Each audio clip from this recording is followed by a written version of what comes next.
Meus irmãos, a paz do Senhor a todos. Graças a Deus pela oportunidade de estarmos reunidos mais uma vez. Como sempre tem acontecido nas nossas transmissões, nós vamos fazer um rápido corte na transmissão e já voltamos.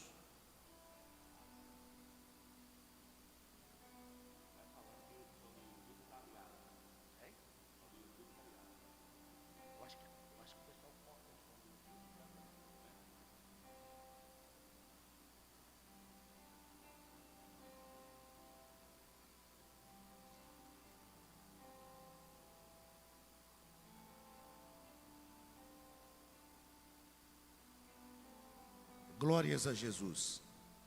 Então voltamos, como falamos hoje pela manhã, neste momento que a gente faz um corte da transmissão pelo Instagram, no YouTube, permanece. E nós louvamos a Deus por estarmos reunidos. Eu quero vos convidar para lermos um versículo da palavra de Deus, que está na carta aos Filipenses, capítulo 4, e o versículo de número 8.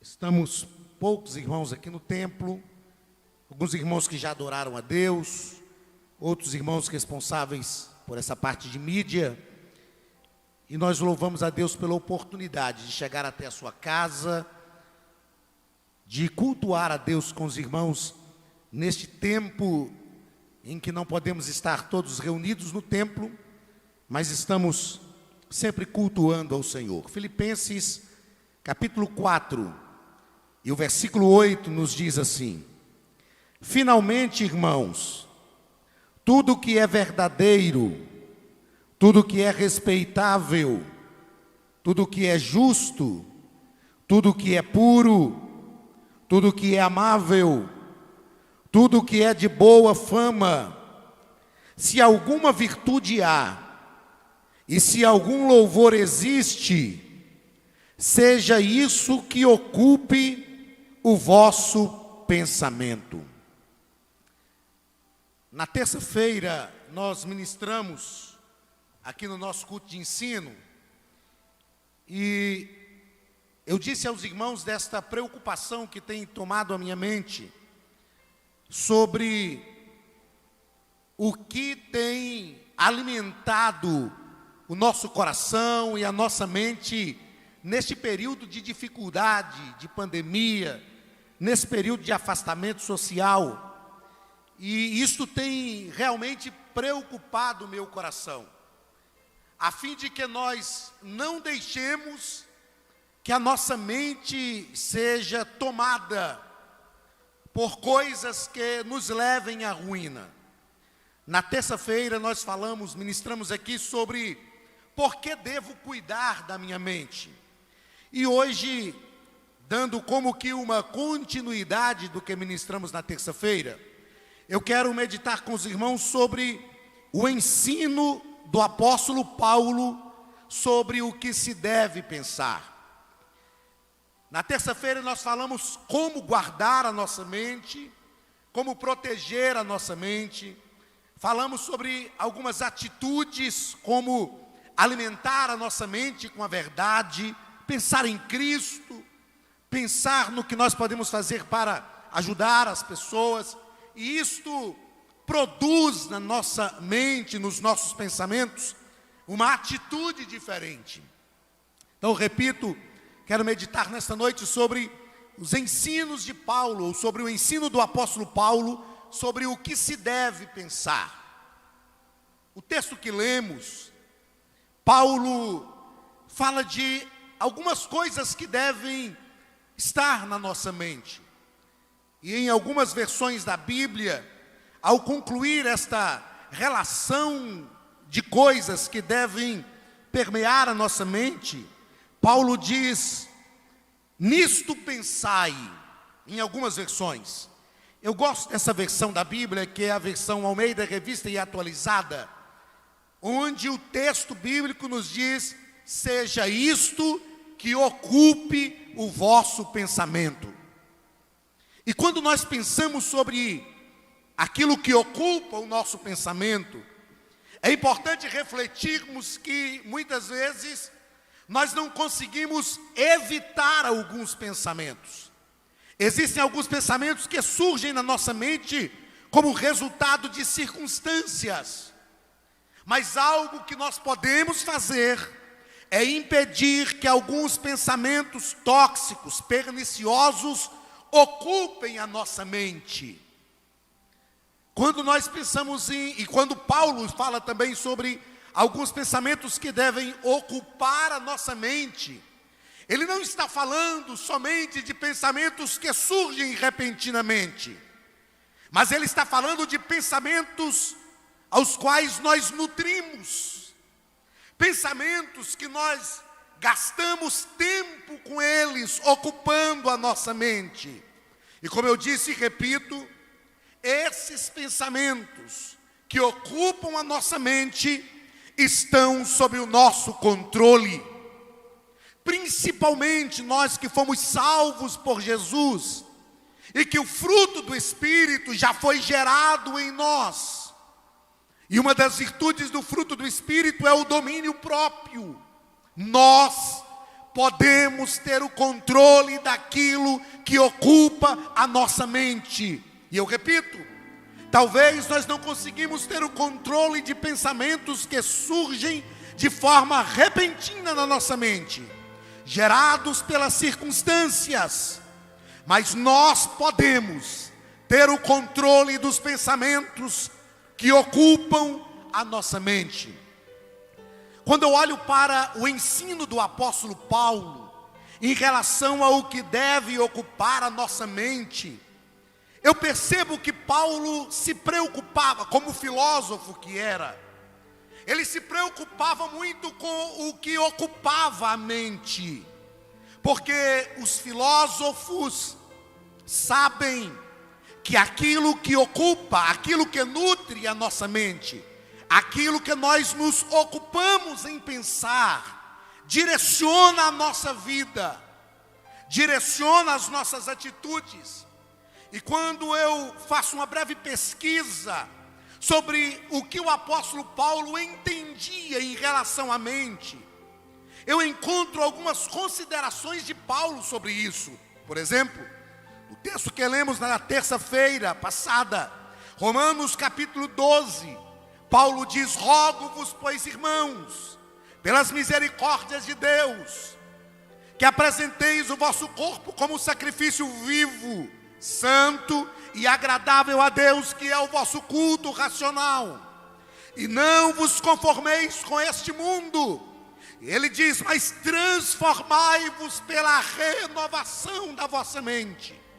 Então Paulo nos ensina que é possível renovar a nossa mente, e a renovação da nossa mente nos transformar, a fim de experimentarmos qual seja a boa, agradável e perfeita vontade de Deus.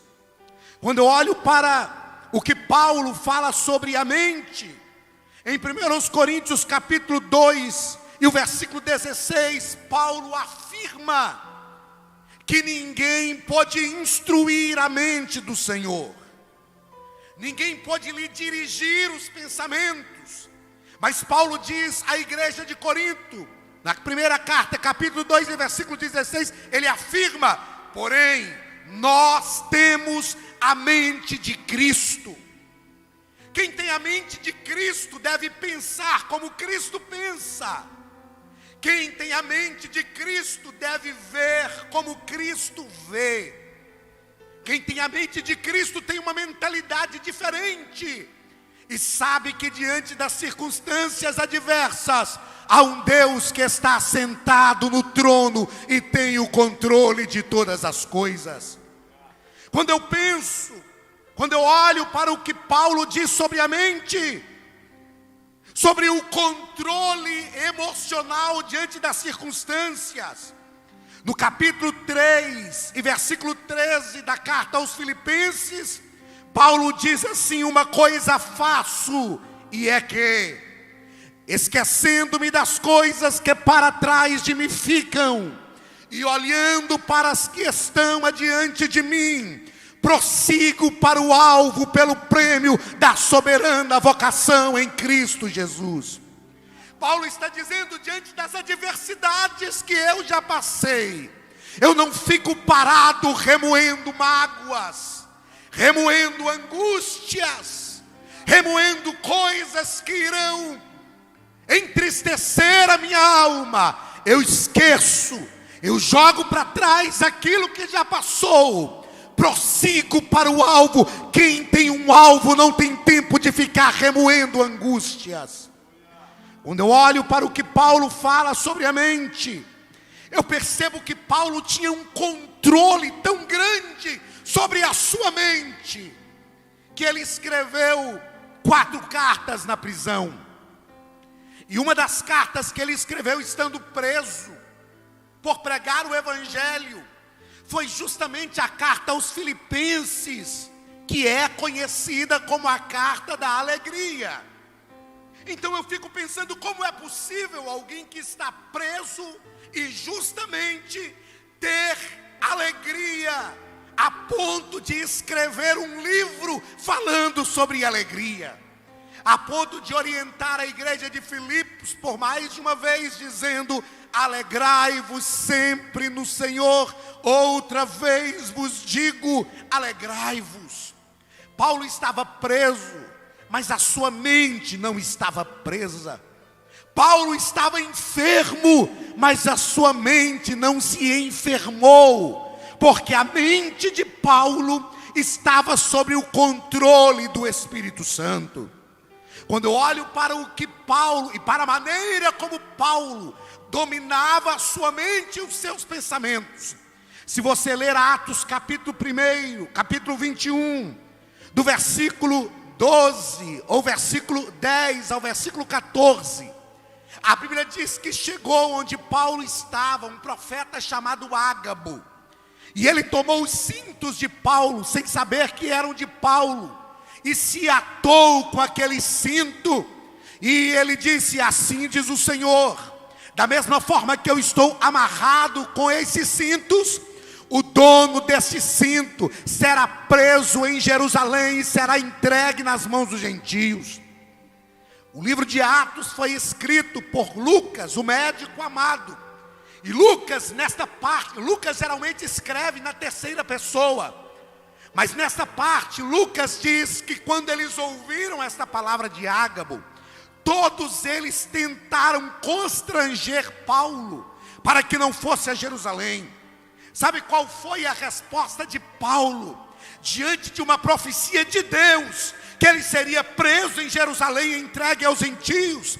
Diante do choro dos irmãos e da petição dos irmãos para que ele não fosse a Jerusalém, ele disse: porque vocês perturbam o meu espírito com as vossas lágrimas, eu estou pronto não só a ir a Jerusalém, não só a ser preso em Jerusalém, como a morrer por amor ao evangelho. Nada podia prender a mente de Paulo, nada podia dissuadir a mente de Paulo daquilo que era importante. Paulo aprendeu e nos ensina que nós precisamos trazer os nossos pensamentos cativos a Cristo. Paulo está nos ensinando que, como os filhos de Deus, como crentes, precisamos prender os nossos pensamentos, trazer os pensamentos cativos, algemados, presos, amarrados em Cristo Jesus, para que o nosso pensamento esteja dominado pela mente de Cristo. Paulo tinha uma visão tão magnífica sobre esse poder que a mente exerce diante das adversidades, que ele escreve para a mesma igreja de Filipos, no capítulo 4, versículo 7, dizendo: e a paz de Deus, que excede todo entendimento, guardará o vosso coração e a vossa mente. Paulo está dizendo que Deus tem uma paz disponível a toda a humanidade, que é capaz de guardar o nosso coração e capaz de guardar a nossa mente em Cristo Jesus. É esta paz que o mundo não tem, é esta paz que o mundo não conhece, É esta paz que o mundo não compreende. É esta paz que não é tão somente a ausência de guerra, mas é a tranquilidade de alma e de espírito com Deus. É esta paz que Ele, o nosso Cristo, que é o príncipe da paz, é capaz de nos conceder. E então, no versículo 8, Paulo vai ensinar a igreja de Filipos. Paulo vai dizer à igreja de Filipos o que deve dominar a sua mente, o que deve dominar o seu coração, o que deve ocupar a sua mente. Meus irmãos, é claro que qualquer exortação que nós trazemos em uma mensagem é com o fim de edificar a igreja. E hoje, pastor Paulo, quando saímos da ceia aqui, eu conversava com a Gil, a minha esposa, e a gente comentava de alguns poucos irmãos que chegaram para cear, e mesmo tendo a oportunidade de cear, mesmo tendo a oportunidade no meio de uma pandemia, no meio de uma onda roxa, de um afastamento social imenso, mesmo tendo a oportunidade de participar do corpo e do sangue de Cristo, tiveram alguns momentos que alguns irmãos ocuparam a conversa em contar coisas tristes, coisas terríveis que estão acontecendo. E eu me lembrei que antes mesmo do final da ceia, nós começamos a conversar sobre projetos, compra de lote, construção de templo. Parece loucura, né, pastor? No meio da pandemia, no meio de afastamento social, pensar em comprar lote, construir templo. Sabe por quê? A pandemia não domina a nossa mente. Nós não estamos dominados por aquilo que nos leva para um quarto entristecidos, para um quarto deprimidos. O nosso espírito está livre, a nossa mente está livre, as nossas mãos estão livres para adorar e bendizer ao Senhor. Então, ao invés de curtir esses pensamentos, eu repito, eu sei que é impossível não permitir que alguns pensamentos destrutivos surjam à nossa mente por causa das circunstâncias, mas é possível permitir que eles não ocupem o nosso pensamento. É possível permitir que a nossa mente esteja na palavra, que a nossa mente esteja na adoração, que a nossa mente esteja no socorro de Deus, que a nossa mente esteja na oportunidade de cear, que a nossa mente esteja na oportunidade de cultuar a Deus, mesmo que online, mas nós podemos cultuar e adorar o nome de Jesus. Quanta gente eu vi essa semana fazendo postagens em relação a uma decisão do STF, se a igreja podia, se os prefeitos teriam autonomia para abrir ou não os templos. E eu vi postagens dizendo a igreja no banco dos réus. Isso é mentira, isso é um engano. A igreja nunca estará no banco dos réus, porque Jesus esteve no lugar da igreja, no banco dos réus. O que se decide é se o templo abre ou não, mas a igreja está aberta, a igreja está livre e ela não pode ser aprisionada. É isto que Paulo está nos ensinando. E quantas pessoas estão deixando estas coisas dominarem a sua mente, ocuparem o seu coração, irmãos, pelo amor de Deus. Nós não somos templo somente físico, nós somos igreja. Ser igreja é ser templo do Espírito. Aleluia, aleluia. E a minha palavra tem sido que nós podemos sentir alegria em meio ao caos. Nós podemos adorar ao Senhor em meio à adversidade. Você ainda pode falar em línguas estranhas. Você ainda pode dobrar o seu joelho na sua casa e adorar a Deus e sentir o Espírito Santo envolver a tua alma. Este é o tempo da igreja dar um brado diferente. O brado de protesto da igreja não é um brado contra as autoridades, é um brado de vitória e de alegria, para que o mundo veja a alegria de Cristo em nós em meio à crise. Aleluia. Aí Paulo vai dizer: finalmente, irmãos. Quando Paulo diz finalmente, ele não está dizendo que no final de tudo, não é isso. O finalmente aqui é uma conclusão de uma série de ensinos que Paulo estava levando à igreja de Filipos através desta carta.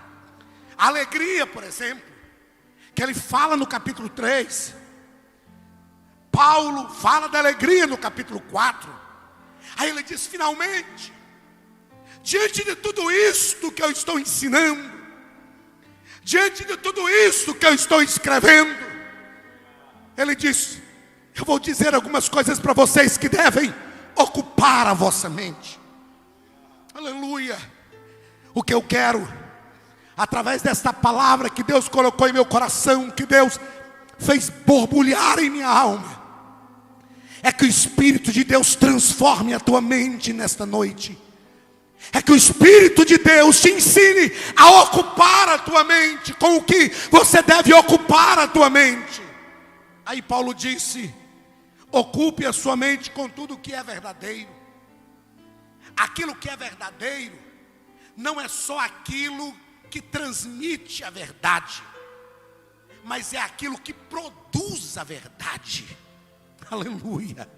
Não é verdade que nós estamos vivendo uma perseguição religiosa. Não é verdade. Estamos vivendo um problema de saúde pública. Eu dizia para minha esposa em Manju esta semana: se os bares estivessem abertos, se estivesse autorizando tudo aberto e só a igreja fechar, seria perseguição religiosa. Não é verdade. Eu não posso ser irresponsável. Nós não podemos ser sensacionalistas. Nós não podemos, por causa de um viés político, tentar, através de sensacionalismo religioso, afirmar aquilo que não é a verdade. Aí Paulo diz: tudo que é verdadeiro, aquilo que é verdadeiro é o que chega para nós que é verdade. Sabe qual é um grande problema das redes sociais hoje? As pessoas não filtram o que é verdade. Eu me lembro que um dia desses eu postei algo interessante, um texto interessante, e aí eu postei. Aí de repente a Gilmara, minha esposa, ela curtiu e me mandou: olha que legal. Aí daí a pouco eu tirei. Aí ela falou: por que você tirou? Eu falei: porque eu postei, eu só repostei sem pesquisar. E não era nada imoral, não era nada complicado, mas quando eu fui pesquisar, o texto não era verdadeiro. Eu disse: então eu vou tirar. O que tem de gente que só replica a coisa sem saber se é verdade ou não, isso não é para você, isso não é para nós. E às vezes replicamos mentira e entulhamos a alma e as emoções das pessoas com amarguras. Aí Paulo está dizendo: tudo que é verdadeiro, então só permita chegar até você e ocupar o seu pensamento aquilo que é verdadeiro e aquilo que produz a verdade. Tudo que é verdadeiro. Ele diz tudo que é respeitável. E quando ele diz tudo que é respeitável, ele diz tudo aquilo que é honesto, tudo aquilo que tem honestidade, tudo aquilo que produz respeito, ética, moralidade. Ele diz tudo aquilo que é justo. O que é justiça? É dar a cada um aquilo que merece. Se tem uma coisa que o nosso mundo clama, é por coisas que sejam justas. Justas. A gente faz um alarde tremendo. A saúde pública no Brasil está sendo destruída pela pandemia. Não é a pandemia que está trazendo um caos na saúde pública. A saúde pública sempre esteve em caos. Eu me lembro lá da década de 90, quando criaram a CPMF, que era um imposto sobre operações financeiras, que era para ser investido na saúde.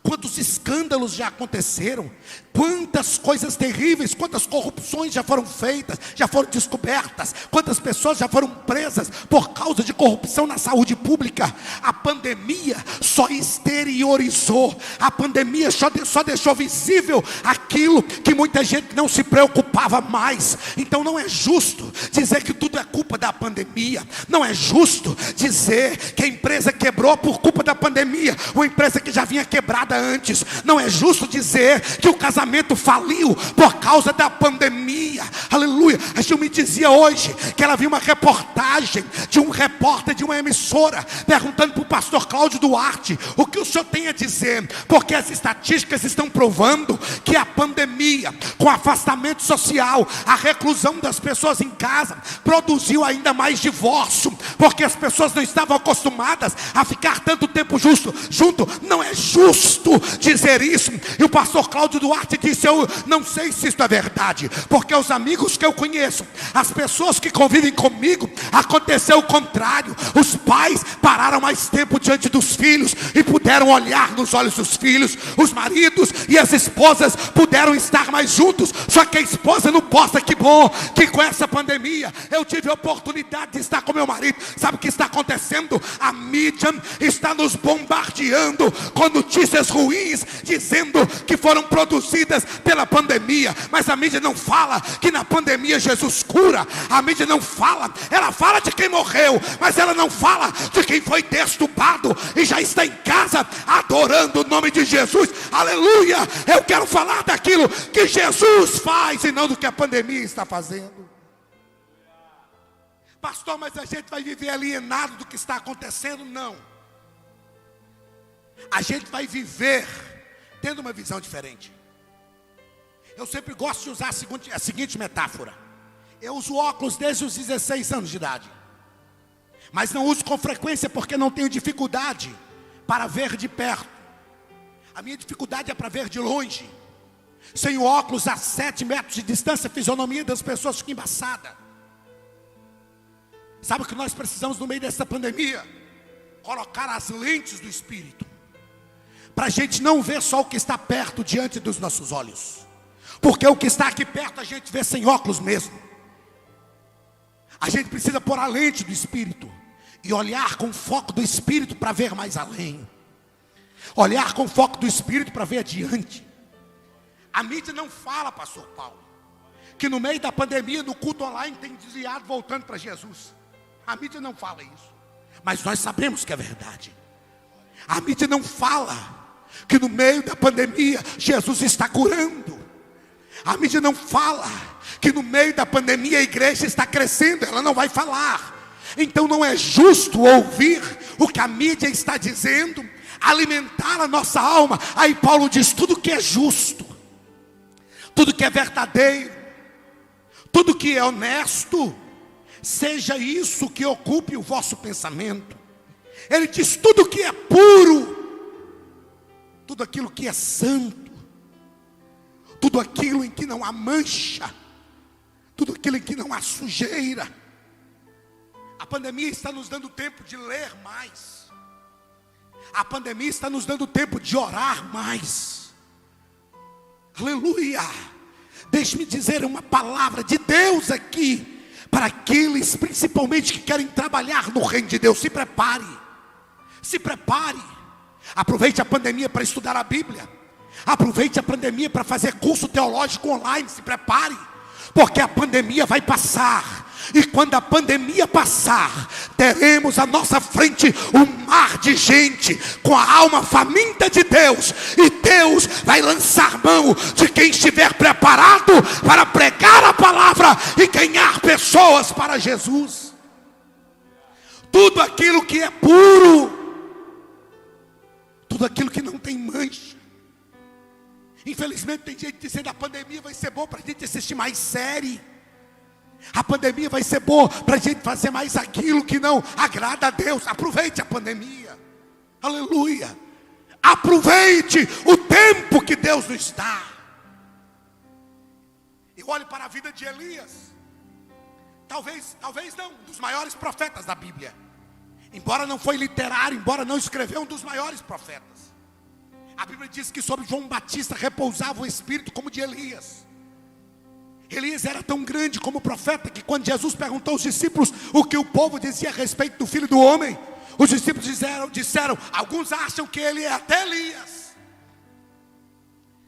Elias estava pregando, fazia descer fogo do céu, enfrentava profetas de Baal, muita gente em volta dele. Mas de repente Deus diz: Elias, sai de cena. Sai de cena. Vai para o Ribeiro de Querite. Vai para o Ribeiro de Querite. Lá no Ribeiro eu vou te sustentar. Sabe o que quer dizer a palavra Querite em hebraico? Cortar e colocar do tamanho certo. Tem hora que Deus tem que tirar a gente de cena. E quem sabe a pandemia não é o momento de Deus tirar a gente de cena e levar por Querite, o lugar que Ele nos corta e coloca do tamanho certo. Aleluia! Quem sabe Deus não está moldando o nosso caráter. Quem sabe Deus não está moldando o nosso ministério. Pastor Paulo sabe, prega mais tempo do que eu prego há quase 29 anos. Não é fácil isso aqui. A gente gosta, e é bom pregar com a igreja cheia. Não é fácil isso. Pregar para a câmera não é fácil. Mas quem sabe Deus está moldando a gente. Quem sabe Deus está olhando para nós e está dizendo: eu quero ver se você prega empolgado por causa da palavra que eu te dou, ou por causa do público que te assiste. Aleluia! A palavra que Deus está tem que ser maior do que o público que nos assiste. Então Deus tem que nos moldar.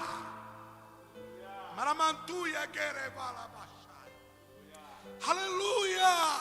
Eu sinto a graça de Deus nesta casa. Eu sei que aí na tua casa a graça de Deus está. Aleluia! Aleluia! Eu prego, grito, como se tivesse uma multidão à minha frente, porque a palavra de Deus é que move a essência da pregação.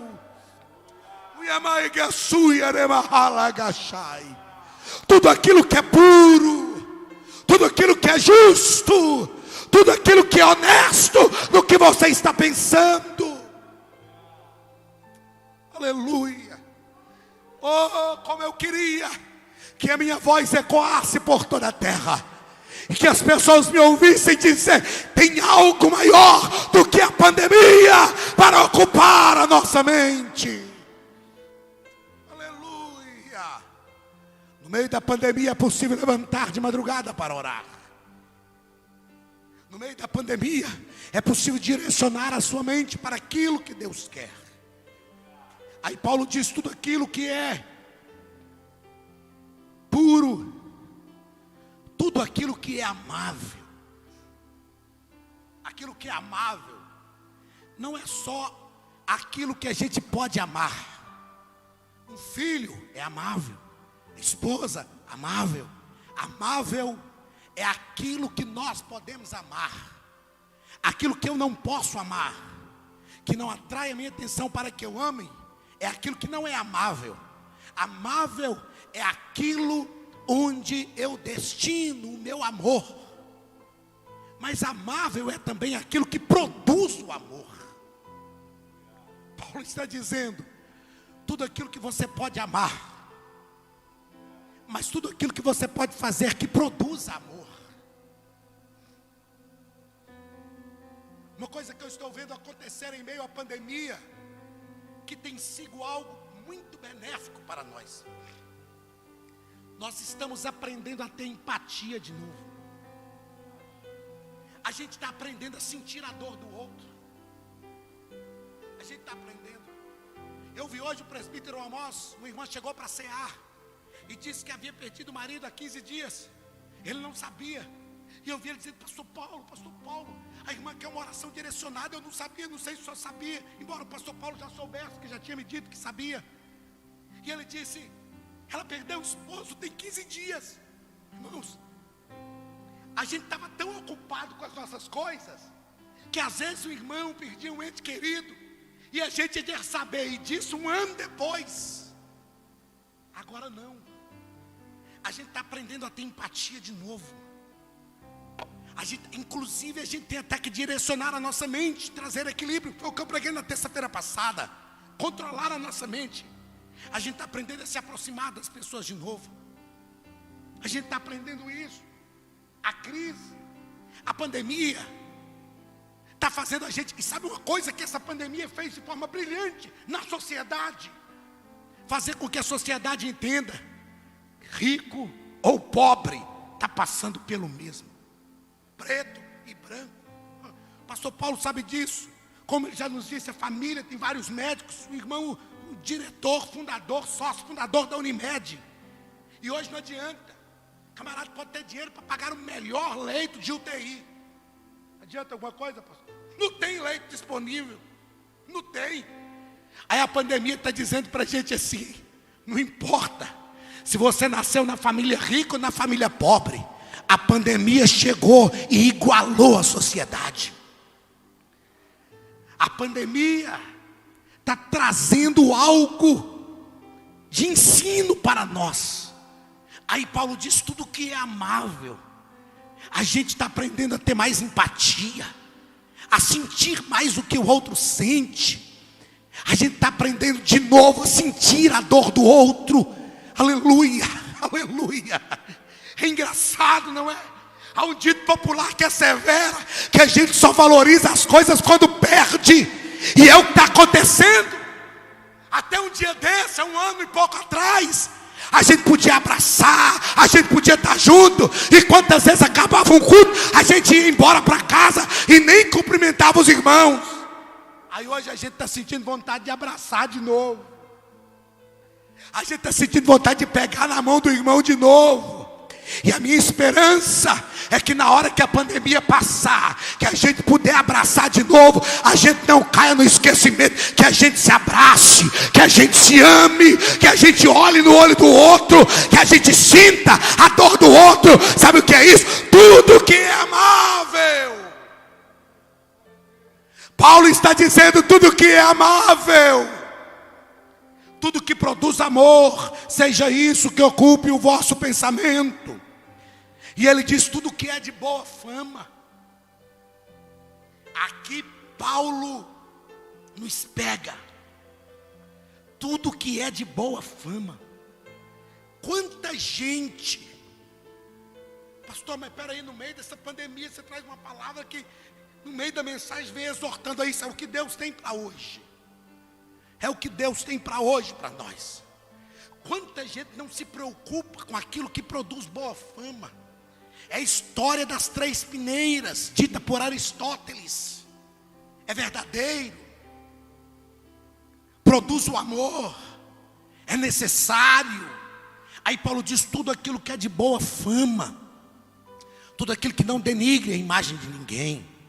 Tudo aquilo que não difama. Tudo aquilo que produz coisas boas. Paulo, quando escreve a carta aos Filipenses, diz: não saia da vossa boca nenhuma. Aliás, a carta aos Efésios: não saia da vossa boca nenhuma palavra torpe, antes somente aquela que seja para edificação. Paulo está dizendo que ocupe o vosso pensamento tudo aquilo que é de boa fama. Se é algo que vai denegrir o irmão, que isso não ocupe a minha mente. Se é algo que não vai produzir coisas edificantes, que não ocupe a minha mente. Que se passar pela minha mente, só passe, seja descartado. Só passe, não fique na nossa memória. Paulo diz: tudo que é de boa fama. Aí Paulo diz assim: se há, tem uma condição aqui, se há alguma virtude. Eu sei que quando nós olhamos para a palavra virtude, a gente pensa na virtude do Espírito, que é a unção do Espírito sobre a nossa vida. Isso é uma virtude. Mas virtude é aquilo que se conforma com o considerado correto e desejável. O que é algo em que tem virtude? É aquilo que é correto e que é desejável. É aquilo que tem conformidade com o bem, com aquilo que é bom. Aí Paulo diz assim: se há. Ele está dizendo que tem uma condicionante. Se existe algo bom, se existe algo que é desejável, se há alguma virtude, ocupe o seu pensamento com isso. Faça com que isso encha a sua mente, transborde a sua mente. Aleluia. Eu quero profetizar que o Espírito Santo vai transbordar em sua mente aquilo que é virtuoso. Aleluia! Aleluia! Porque encher, transbordar é mais do que encher. Que o Espírito Santo nos transborde, nos encha e nos transborde daquilo que tem virtude. Se alguma virtude há, se algum louvor existe, se há motivo de louvor, é claro que a gente entende que a adoração é só a Deus, mas o louvor pode ser direcionado a alguém também, um ato de louvor. Louvor, adoração, aliás, está ligado a reconhecimento de grandiosidade, de divindade. Quando a gente adora, a gente reconhece a divindade de Deus. Mas louvor é reconhecimento de graça, de bondade e de misericórdia. Eu não canso de dizer, terça-feira passada eu tinha dito numa mensagem anterior e eu vou repetir hoje. Nós precisamos voltar a cantar aquele hino que a gente sempre cantou. Conta quantas bênçãos, conta quantas são recebidas da divina mão, uma a uma, dize-as de uma vez, e verás surpreso quanto Deus já fez. Aleluia! O que eu posso dizer desta pandemia? Eu tive Covid, a minha família quase toda teve. Mas o que eu posso dizer da pandemia? Ela foi uma bênção para a minha vida. Ela me aproximou mais de Deus, aleluia. Ela me parou e me deu mais tempo para orar. Ela me parou e me deu mais tempo para meditar nas coisas de Deus. Eu sei, pastor Paulo, que as agendas de pregação se esgotaram, mas ela me levou. Talvez a pandemia realmente nos tirou dos púlpitos, mas ela nos levou para o altar, aleluia. Talvez a pandemia nos tirou da frente da igreja, da frente do povo, mas ela nos levou para os lugares secretos da adoração, onde a presença de Deus ainda pode nos envolver. Aleluia, aleluia. Se algum louvor existe, Paulo diz, seja isto que ocupe o vosso pensamento. Permita-me falar de ocupação. A Bíblia diz que um dia Jesus chegou em Betânia, e Jesus foi na casa de Marta, Maria e de Lázaro. Quando Jesus chegou, como dizem os historiadores, aquela era uma casa onde Jesus esteve diversas vezes. Quando as irmãs de Lázaro mandaram um mensageiro até Jesus, antes que Lázaro morresse, dizendo, olha, fala com Jesus o seguinte, diga para ele assim, Lázaro, a quem tu amas. Elas estavam tentando persuadir Jesus e mostrar que aquela era uma casa onde o amor era algo que eles desfrutavam quando Jesus estava ali. Lázaro, a quem tu amas. E então Jesus chega na casa. Um dia Jesus chegou por mais uma vez na casa de Lázaro, Marta e Maria. E a Bíblia diz que Maria se assentou aos pés de Jesus para ouvir o que Jesus falava. E o texto segue dizendo que Marta, porém, estava ocupada com as obrigações. Um dia, quem sabe, eu prego aqui sobre discípulo ou anfitrião. Eu já preguei isso uma vez. Marta era uma excelente anfitriã. Marta queria a casa arrumada. Não é assim? Pastor Paulo sabe disso. Quantas vezes a gente chega nos lugares aí para pregar? E eu creio que já aconteceu com o senhor ir para casa de alguns irmãos. A irmã prepara tudo. Tira o sabonete usado por um sabonete novo no banheiro. Pega aquela toalha nova. Talvez nem está enxugando direito porque ainda está engomada. Mas ela pega a toalha, prepara tudo. Assim era Marta. Tudo preparado. Fazia de tudo para manter um ambiente agradável para Jesus. Mas sabe qual é o problema de Marta? Não era querer receber Jesus da melhor forma. O texto diz que ela se ocupava com diversas coisas. Quanta gente está ocupado com diversas coisas enquanto Jesus está presente? Ai, pastor, mas o senhor não sabe. É porque nós perdemos entes queridos, eu sei. Eu sei. Sinta a dor. Chore. Eu fiz um curso de psicologia pastoral, e no curso de psicologia pastoral nós estudamos sobre o tratamento do luto.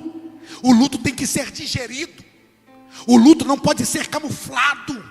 O luto tem que ser tratado. Eu não posso ser irresponsável de chegar aqui e dizer: irmão, você não pode sentir dor, não pode chorar, porque você tem uma esperança. Não, você vai sentir dor. Sinta o luto, viva o luto. Filhos que perderam os pais, mães, esposas que perderam os maridos, maridos que perderam esposas, chorem, sintam o luto, vivam o luto, aleluia. O luto tem que ser digerido. Mas não deixe o luto te ocupar mais do que a adoração. Aleluia, aleluia. Tem uma igreja chorando com você, tem um ministério orando com você, chorando com você, aleluia. Nós estamos ao seu lado, vamos orar, te dar suporte em oração. Estamos clamando para que o Espírito Santo te console, assim como clamamos a Deus pela restauração daqueles que estão enfermos, e não vamos cessar de orar em prol disso. Mas não deixe isso te ocupar. Em nome de Jesus, aleluia, aleluia.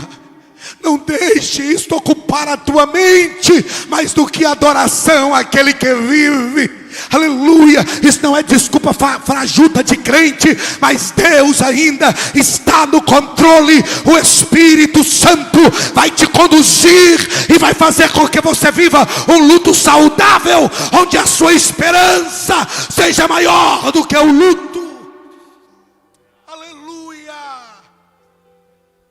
Oh, aleluia. O Espírito Santo está conosco. Aleluia, aleluia. Eu sinto a presença do Espírito aqui nesta noite, como consolador da igreja. Sinta aí na tua casa o consolo do Espírito, a graça do Espírito, a unção do Espírito. Aleluia. Eu profetizo como boca de Deus para a tua vida: o Espírito Santo vai trazer o consolo. Aleluia. Talvez você nunca vai entender por que Deus permitiu, mas o consolo de Deus virá. A graça de Deus continuará sendo derramada sobre a tua vida. Em nome de Jesus, você vai sentir uma força que você nunca sentiu, para erguer a tua cabeça e lembrar dos entes queridos que partiram, com as melhores memórias que vocês viveram. E aqueles que partiram em Cristo, nós temos a esperança de revê-los em breve. Revê-los em breve. Eles já garantiram a coroa incorruptível, e nós garantiremos também, em nome de Jesus, pelo poder da palavra, com a ajuda do Espírito, porque Ele está conosco. Aleluia. Seja isto que ocupe o vosso pensamento. Marta estava ocupada. E é engraçado que quem está ocupado com coisas que não são coisas promovidas por Cristo, sempre se escandalizam por aqueles que se ocupam só com o que Jesus está fazendo. Marta chega para Jesus e diz: tu não te incomodas que a minha irmã fique aí parada? É engraçado, por que Marta não falou direto com Maria? Ainda bem, porque se ela fala com Maria, talvez Maria se sentia constrangida. Mas ela falou com Jesus: tu não te incomodas. É como se alguém dissesse hoje: Jesus, tu não te incomodas com esses crentes que ainda ficam adorando ao Senhor como se não houvesse pandemia? Tu não te incomodas com esses loucos que ficam gritando que há uma esperança quando muita gente está morrendo? Tu não te incomoda? Não, Jesus não se incomoda com aqueles que se prostram aos seus pés. Jesus não se incomoda com aqueles que deixam alguns afazeres da vida cotidiana, não com irresponsabilidade, mas aqueles que se declinam aos pés de Jesus para ouvir o que Ele tem a falar. Este tempo é o tempo de nos reclinarmos aos pés de Jesus para ouvir o que Jesus está falando, de alimentarmos de Jesus, alimentarmos das suas palavras, aleluia, de não ficar reclamando, choramingando como bebezinhos chorões, dizendo: o que vai ser? Um dia o irmão me disse: onde a gente vai chegar? Onde? Eu não sei onde a gente vai parar. Eu sei onde a gente vai parar. A gente vai parar no céu. A gente vai parar na eternidade. O mundo pode não saber onde vai parar, mas a igreja sabe onde ela vai chegar. Finalmente, irmãos, tudo que é verdadeiro, tudo que é respeitável, tudo que é justo, tudo que é puro, tudo que é amável, tudo que é de boa fama, se alguma virtude há, se algum louvor existe, seja isto. Aleluia. Eu já tenho trabalhado a minha mente já há alguns dias, meses, em relação a isso. Mas como o Espírito Santo fortaleceu essa palavra em meu coração nesta noite. Seja isto. Aleluia. Deixa eu te dizer uma coisa, nada místico, nada místico. Mas os pensamentos tentam tomar a nossa mente. Quem sabe? Deixa eu te dar uma dica psicológica, uma ação, um comando para o seu cérebro. Sabe aquele espelho onde você escova os dentes todo dia pela manhã? Escreve esse versículo lá assim: seja isso que ocupe o meu pensamento. Se for preciso, irmã, lá na cozinha, lá em casa a gente faz isso de vez em quando. Pega um pincel, esses pincéis que apagam, pincel de quadro, escreve assim no revestimento da parede da cozinha: seja isso que ocupe o meu pensamento. Pastor, mas isso é uma mística? Não, é só para na hora que você estiver na cozinha, se olhar e falar: o meu pensamento tem que estar ocupado com o que Deus quer. O meu pensamento tem que estar ocupado com aquilo que é justo, que é puro, que é amável, com aquilo que é virtuoso, com aquilo que tem louvor. O meu pensamento tem que estar ocupado com isso. E você verá que igreja nós nos tornaremos no final desta pandemia. Aleluia. Enquanto o mundo está desesperado, sem saber o que vai acontecer, eu e você temos uma certeza: a pandemia vai passar e a igreja de Jesus vai sair mais forte, mais poderosa, com pensamento mais voltado para Deus, glorificando o nome de Jesus e exaltando ao Rei dos Reis e Senhor dos Senhores, aquele que era, que é e que há de ser, aquele que disse para João: eu estive morto, mas eis que estou vivo e trago nas minhas mãos a chave da morte e do inferno. Todo o poder foi me dado nos céus e na terra. Este é o Cristo da igreja. É este Cristo que eu quero viver. É este evangelho que eu quero viver. É este evangelho que eu quero viver. Não permita, em nome de Jesus, não permita. Isso aqui não é uma mensagem psicológica, não. Bíblia é o que Deus tem para a nossa vida. É o que Paulo acreditava. Foi o que Paulo escreveu preso. Quem está escrevendo aqui não é um homem livre, que não está vivendo a adversidade e falando para os outros viver aquilo que ele não vive. Não. Quem está escrevendo a carta aos Filipenses é um homem preso, um homem que sabe que vai ser decapitado. É um homem que diz para Timóteo: já estou sendo oferecido por libação, eu sei que o momento da minha morte é chegado. Mas ele está dizendo: ocupem o vosso pensamento com aquilo que produz coisas que tem louvor e que tem virtude. Que Deus abençoe a sua vida. Que nós vivamos um tempo diferente. Que nós vivamos de forma diferente. Eu e você somos igreja. Aleluia. Eu e você somos igreja. Eu estava pensando, pastor Paulo, repita aquilo que a gente conversou no final ali do momento da ceia. Antes de fechar o nosso culto hoje pela manhã. Parece loucura.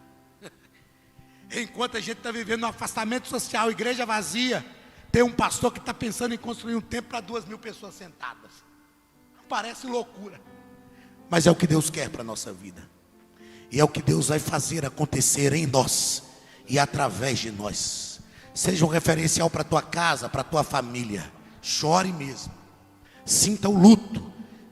Passe pelo luto de forma correta, saudável. Mas passe olhando para Jesus, glorificando o nome de Jesus e sabendo que Ele está produzindo na sua vida aquilo que só a alegria de Deus pode produzir. Sinta a paz de Deus, que guardará o teu coração e a tua mente, em nome de Jesus. Pastor Paulo. Aleluia. Louvado seja o nome santo e eterno do nosso Deus, o nosso Salvador. Que bênção poder ouvir uma palavra como essa.